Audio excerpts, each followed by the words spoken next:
Aloha. Welcome to the 41st Annual Hawaii International Film Festival presented by Halekulani and our discussion with Shih-Ching Shu, producer of Red Rocket. We would like to extend our thanks to the Vilcek Foundation for sponsoring this program and our New American Perspective section. My name is Anderson Lay, and I'm the artistic director of the festival. First of all, I'd like to give a land acknowledgement acknowledging Hawaii as an indigenous space whose original people are today identified as Kanaka Maoli or Native Hawaiians. Some quick housekeeping bits. Programming updates. For up-to-date information on additions to our program and the full schedule of films, events, HIF Talk story sessions, and Q&As, visit us at our website at hiff.org, hiff.org.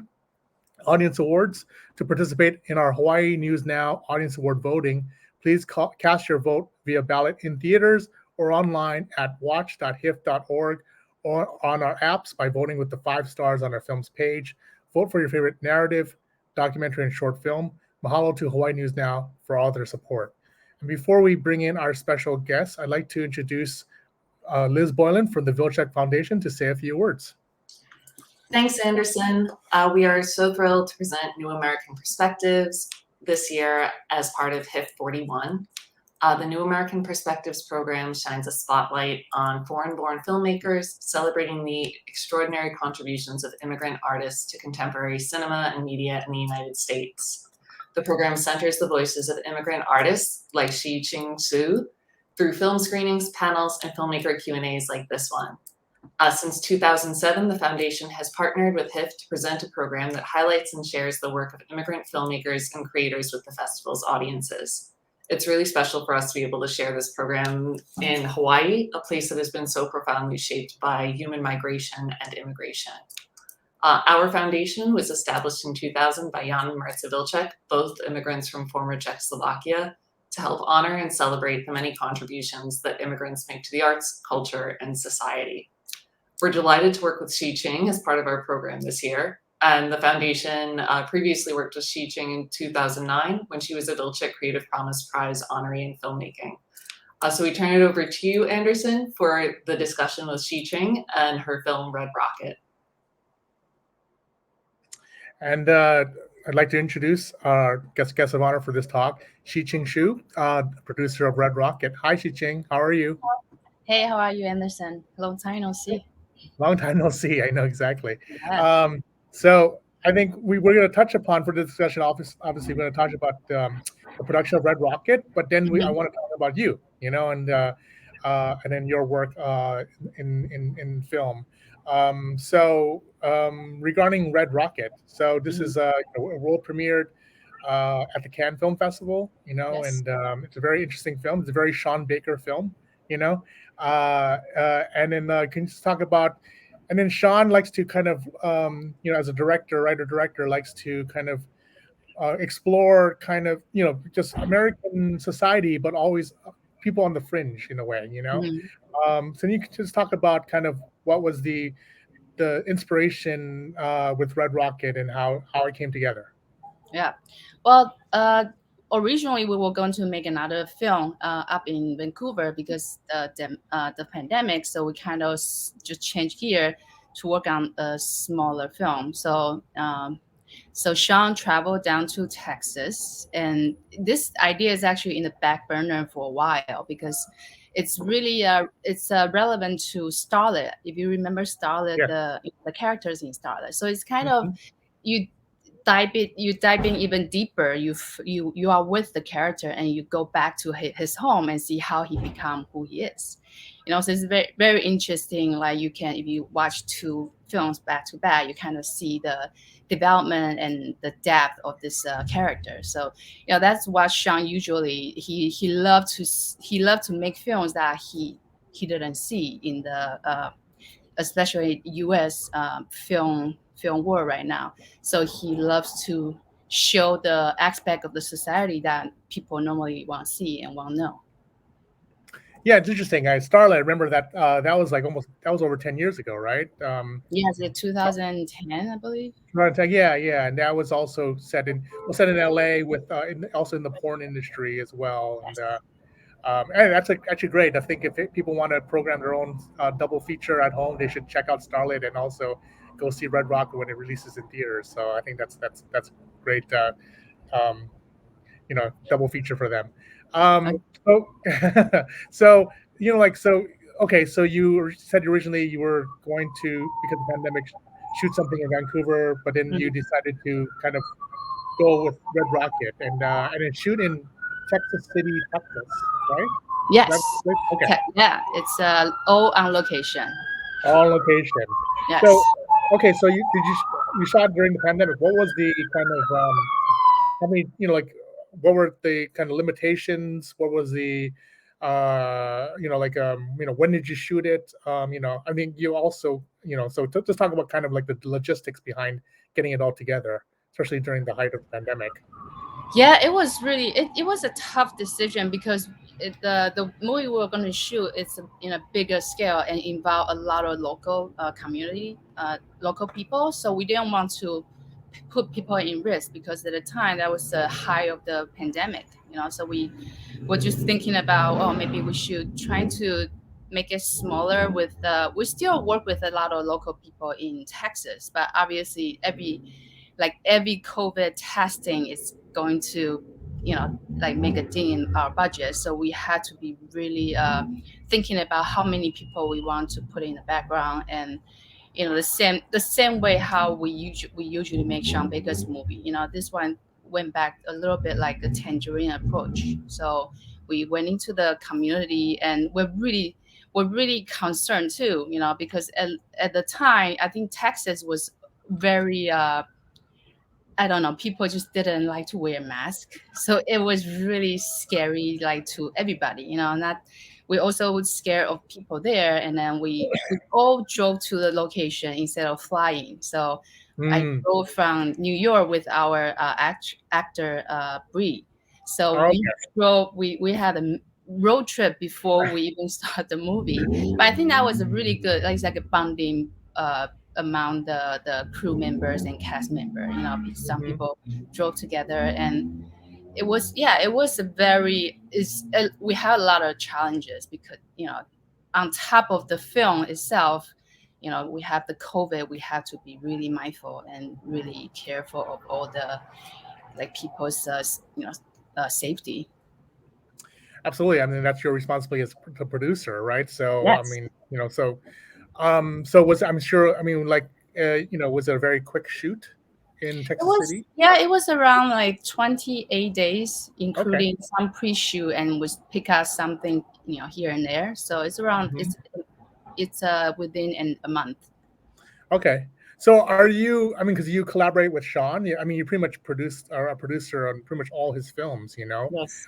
So are you also involved with the kind of like creative decisions when it comes to casting, for example? Like, again, this is like, I mean, with Starlet, you brought in, I mean, it was like Bree Hemingway was the main, and like Sean has these kind of cast of like actors, there's repertoire of actors he usually uses, but he just, I mean, the star of the film is Simon Rex. I mean, I just know Simon Rex from MTV, like back in 20 years ago. So can you talk about, maybe were you involved with some of the casting as well? Yes. Well, we had a very, very small crew. We have around 12 people on set every day. And so everyone has to wear so many hats. I myself, I did, other than producing, I also did the costume design, and I was continuity, and I also helped additional casting for the local, extras.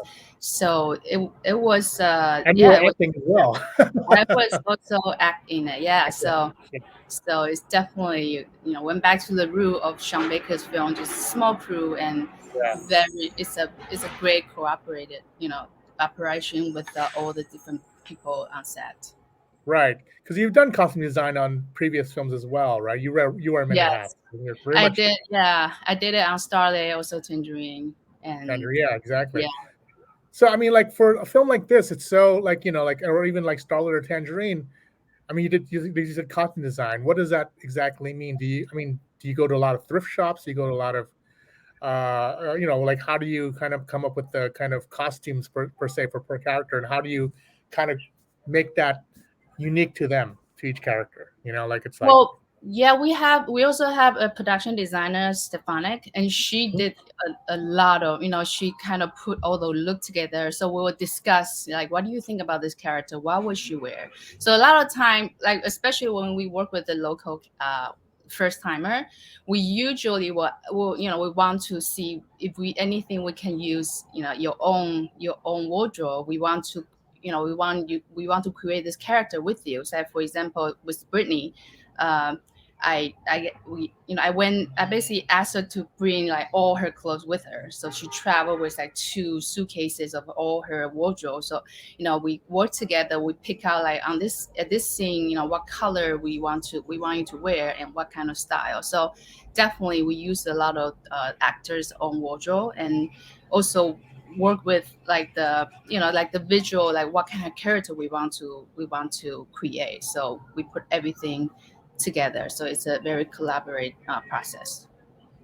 Yeah. So, can you talk about also? I mean, wearing many hats too. It's almost like because you were playing the donut shop owner, right? Uh, Yes. and then I believe you did that also in Tangerine, right? As Yes. Mama-san, like it's how there's like a lot of filmmakers like to create a canon, like a universe, like the Mhm. Tarantino universe. Are you the same character in Tangerine as well? Yeah, I think that's like an inside joke. Inside Sean said, joke, "Oh, yeah, I'm just kind of saying they are everywhere." Those right, the Chinese immigrant, they go into any place that you can right, imagine, and they make money. They kind of like melt into a different society yeah, altogether. So it's really interesting to be that character again, but hmm, slightly different. yeah, I yeah, hope.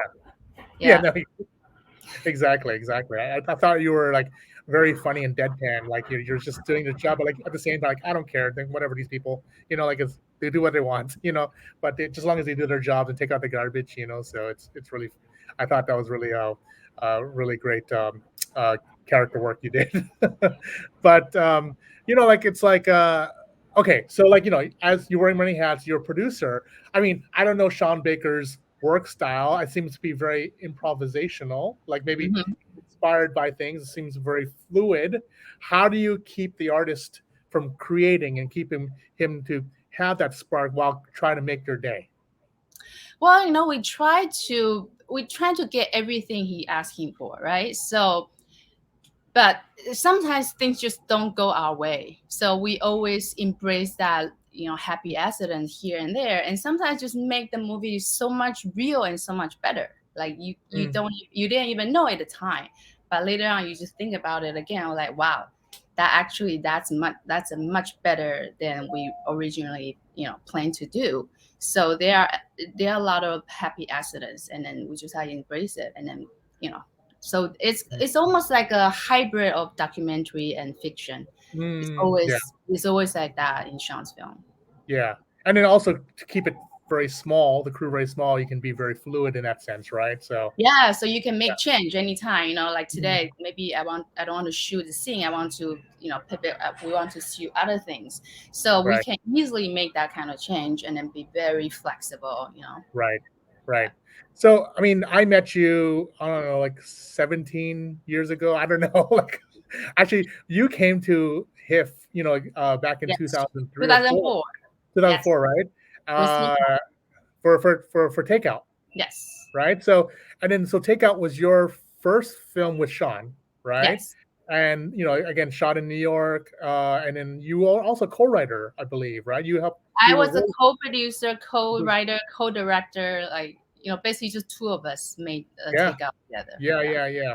And so this is like something and then it's about basically it's basically about Chinese takeout delivery workers, all maybe a lot of them not citizens, were just working crammed in apartments. It was very, very Dogma 95 in the sense, right? So Yes. um can you, I mean, so what was your, I mean, like, that was your first film with Sean, and also you've built a very very illustrious career, especially in the independent film world, but also with awards recognition and whatnot. So, like just like you as a growing up in Taiwan, what inspired you cinematic wise? Was it American film or maybe Taiwanese cinema? What inspired you to go into this field?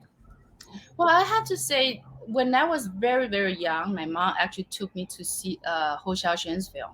And Yeah. when, I think the film was just one of the short film in the whole, in like a feature. And that definitely make in my memory. I always remember that film. And I think that was like very, very, very strong memory of the Taiwanese film I saw. So I think since that moment, that always in the back of my mind. So I always have like story I want to tell. And I remember when we made that, we actually had another story idea even before takeout, and we wrote the screenplay together with Sean. So that was probably my very first idea I want to make into film. So from that on, from that point on, of course, takeout is like a learning experience for both of us. So we kind of went in there. We developed this kind of process, how to go into the community, how to get all the information from them, and make a movie that's really about them. So it's definitely, and we grew, among after every movies, we grew as like how you get in there and get a better process, and then collect better ideas and making into yours. So that's a very, very important process. So I mean, like like Hou Xiaoshan was in your mom took you to the cinema. You were inspired by Hou Xiaoshan. Were any other Taiwanese masters that you like Edward Yang or? Yeah, definitely Edward Yang, that film, it's Yeah, amazing. right, Like you just recently went back to watch it again. I mean, still, it's just amazing. So yeah, I really want to make a film like that. Like people will watch it and they will never forget it. And it's such a piece of life of those characters, and right, it's beautiful. right. I mean, not to say, like it's like, I mean, like with Sean, you work with him a lot. I mean, obviously, you work creatively well with Sean and whatnot, and he has a definitely a distinct, fingerprint and like a kind of trademark when it comes to the type of films he does. Are there any other kind of genres or maybe other types of films that you're interested in doing, producing, or otherwise maybe directing or writing? Yeah, I am working on the screenplay I just mentioned. I wrote with Sean, Mm. like even Oh, the before one we. that's when it's going to show in Vancouver. No, that was a different one. But the one Oh, okay. I'm going to solo direct. Oh. I'm going to shoot in Taiwan. Oh, So wow. yeah, so I'm going to start pre-production very soon, and hopefully shoot in the summer. Oh, wow. That's fantastic. I mean, obviously, I mean, it was a bit just slowed down because of obviously COVID, right? Like, Yes, yeah, definitely. COVID just did a lot on all right. the everything. So Yeah. finally. So is it like it's shot in Taiwan? It's a Taiwanese story? Is it a Taiwanese? It's a Taiwanese story, and a little bit based on my own life story. And it's gonna take place in a night market in Taipei. So it's Oh, really colorful, great. and the main character is a little girl who's really cute. So yeah, you're gonna see the night market through her eyes. Oh, So fantastic. yeah, so it's a very interesting. It would Yeah. be very cute and very interesting to see Taiwan that way. Yeah. I mean, night markets, especially in Taipei, are just like the best, absolutely best. Like it's like, so, I mean, as a, living in the United States for many years and being removed from Taiwan, do you sense that like you culturally have lost some Taiwanese-ness that you need to reacclimate to make, how it is? Like, it's like, I would say, like, once I get onto the phone with my mom, have a conversation for like an hour, I'm all caught up. okay. Okay. Like every detail she tells me, like, this film is going to be funny. I'm going to make it. Well, I'm going to make all the funny incidents that happen around me into the films, which Right. is going to be very Taiwanese. Yeah. And yeah, I hope it's going to be like everybody is going to find that funny too. Right. Oh, and it's also inspired by your upbringing too, right? Yes. Okay. Well, that's very exciting. So, and you'll be directing it as well. So that's very, very exciting. Yes, and then Sean is going to edit the film, so Okay. you're still going to have see some of them. He also a co-writer, so. Oh, right. Oh, cool. So what are your, I mean, what is the plans for, I mean, Red Rocket's like, again, world premiere at Cannes, it's being released by A24 and, Yes. it's going on its festival rounds. I was playing at Hawaii. We're very excited to host you in person in Honolulu. So that's very exciting. So what are your, how can people see this outside the festival? What are the release plans for Red Rocket? The film is going to come out to theater on December 3rd. I think at first it's going to be definitely New York and LA. Yeah. But it's going to roll out, to other cities slowly. We'll see how the audience like it, Right. So it's kind of like going in its own kind of awards platform release, right? Like it's yes. Yeah. Yes, and right now, Sean and the actors they are traveling, in the country to show the film and to talk to audience around the country. So that's exciting. Huh? So it's a fun time. Yeah, it's fun time. It's almost like a bygone, like it's like almost like going back to how it was, So we'll see how. Yeah. So it's very exciting. I mean, I really love Red Rocket. Congratulations on another fantastic film.